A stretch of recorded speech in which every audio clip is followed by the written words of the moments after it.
All right, we are back. My next guest, Brandon Gallagher, founder and CEO of Vuber Technologies, Vuber. Vuber Technology develops high-quality vaporizers and has grown from a small startup to leading brand in the state of Washington. Recently, Vuber expanded from Washington and is now available in many states throughout the nation. Brandon Gallagher, welcome to Money for Lunch.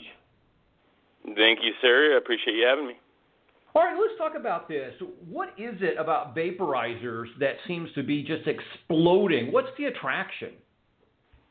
Well, I mean, it's a couple different things. First of all, vaporizers itself, its own industry was growing very, very fast in and of it by itself.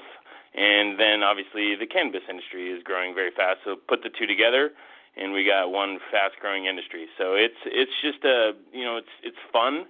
They're easy to use. They're very discreet, and so you don't have to break out your bong or right. or whatever you have, your pipe. You can just literally vape while you're walking down the street. And I think that's one of the coolest things that that attracts people to vaporizers themselves. And they're just fun to use, and people like the technology that goes along with them. Sure. And I think we're just seeing the the early stages of vaping. I'm kind of excited to see how the technology develops. So let me ask you this. So here you are, and you're, I don't know, maybe sitting at home or whatever. What was the catalyst? What was the motivation for you to want to decide to get into the vaporizing business? Well, I saw the industry. Obviously, I'm out of Washington, so I saw the industry developing. I'm very close with some medical patients, so I saw how it helped them and how important the medicinal side was. And I saw a huge potential new fun industry that I could be a part of. And so that's basically the gist of it. I didn't want to be one of the producer processors or growers or one of the retail stores, because we'd be bound by all those laws. So I figured if we can go into the ancillary, the picks and shovels of the gold rush. I mean, this is the Wild West right now, and sure, and so we aren't bound by all those rules and regulations. We can go nationwide. We can go to all 50 states. We can go worldwide, and so that's one of the things that attracts me to the vaporizer side. And obviously, this industry is it's very fun. It's very new. It's gonna potentially 10 years from now be one of the, maybe if not number one, but definitely top 3, top 5 industries ever, I think. And so that's a very, very cool thing to be a part of. Absolutely. And I like what you said there. I hope everybody picked up on this, so I want to emphasize this. You decided to be the pick and the shovels, right? You don't have to be, manufacturer or grower or whatever you want to call it. You don't have to do this big thing. You could just get a piece of the action by supplying some of these relevant little tools to make the industry better. And I love this idea, this concept of picks and shovels, because sometimes as entrepreneurs, we forget that, our job is to solve problems, and we don't have to solve necessarily, let's say, big problems, but if we solve some of if we solve the small problem in the right time, right market, it can still be a big deal. Oh yeah, I mean when you look at some of the industries, a lot of the ancillary part of those industries are the people that actually make the most money. Like right now, for example, the accountants, the lawyers, of course, they're always making their money, and and then companies like ours, software companies. So those growers, those retail stores they're going to make a lot of money. They're going to do very well.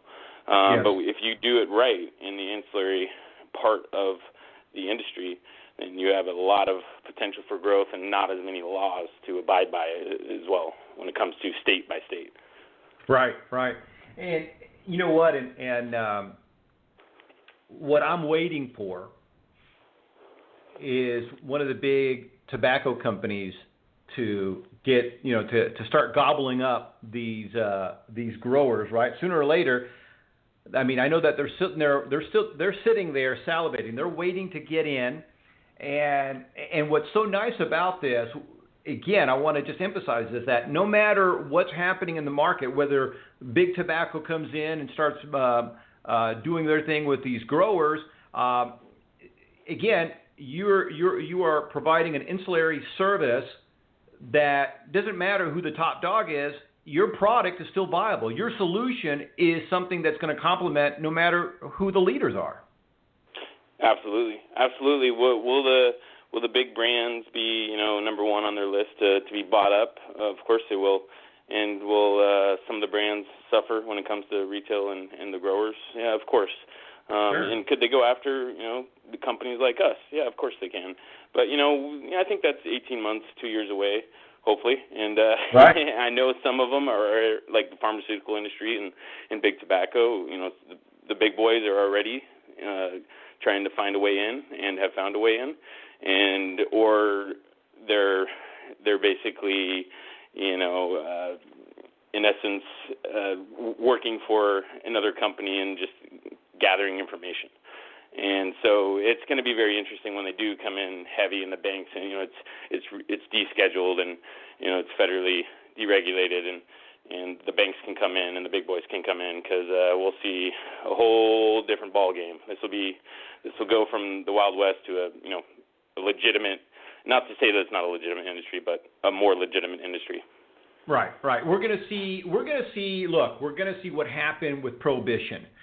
Millionaires and billionaires were made once Prohibition was done away with, and we're seeing that happen here.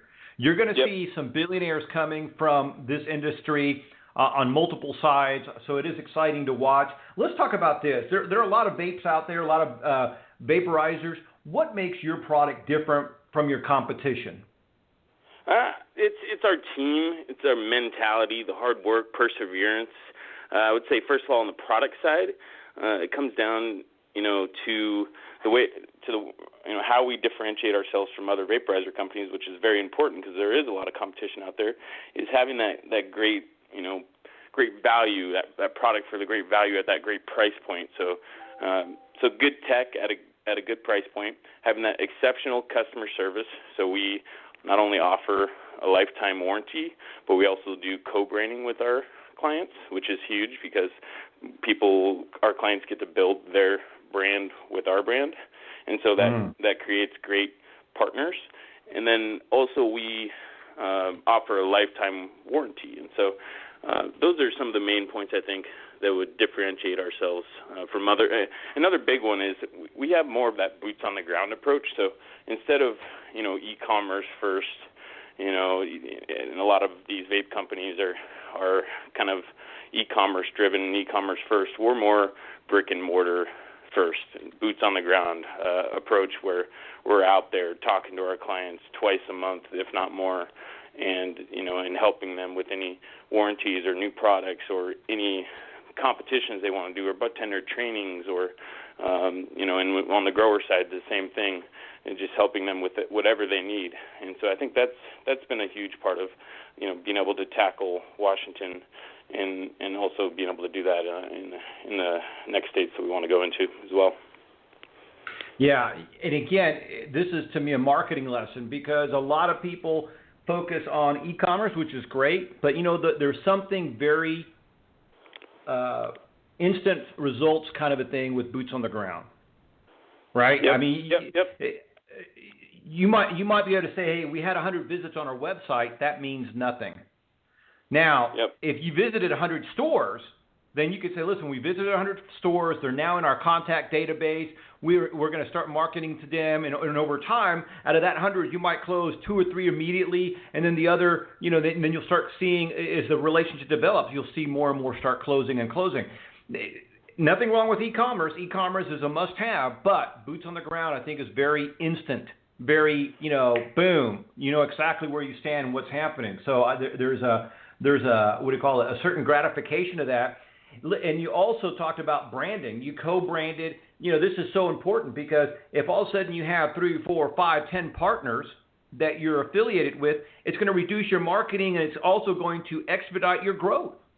That's exactly right. Yep. And that's been one of the big things, and not to devalue e-commerce. Obviously, we have e-commerce as well, but we put that first. And really, you hit the nail on the head right there. It's about relationships, and that's really what we kind of, try to pride our company on, is building those relationships and really strong ones. Yeah, no, absolutely, because it's really, truly what it's all about, and you can just do it faster with boots on the ground. And so let me ask you this: when it comes to marketing, what about public relations? Is public relations part of your marketing campaign as well? Absolutely. Yeah, I mean, we have an amazing PR firm that is great for any press releases, any new product that comes out, or any states that we want to roll out into. When it comes to our marketing or our, brand development, it's, again, back to that. Instead of traditional marketing or traditional advertise, yes, we still do that. But I would say actually 70-80% of our effective marketing is that boots on the ground, those relationships, and being out there constantly talking to them, that kind of grassroots type approach, Right. Absolutely. All right. Let's talk about this real quick because, again, we mentioned that you're in a very competitive market, and when it comes to dealing with competition, I want to pick your brain about this. Do you have like a mindset when it comes to dealing with competition, trying to avoid being we'd call it play the price game, because sometimes when we start, quote, competing, we become this commodity and it's all about price. I mean, I think Walmart's a great example. Walmart, when you think of trying to find something cheap, Walmart has earned that name. That's their brand, always low prices. Nothing wrong with that, but it's sometimes hard to compete with just prices. So what about you? What's your thought on competition?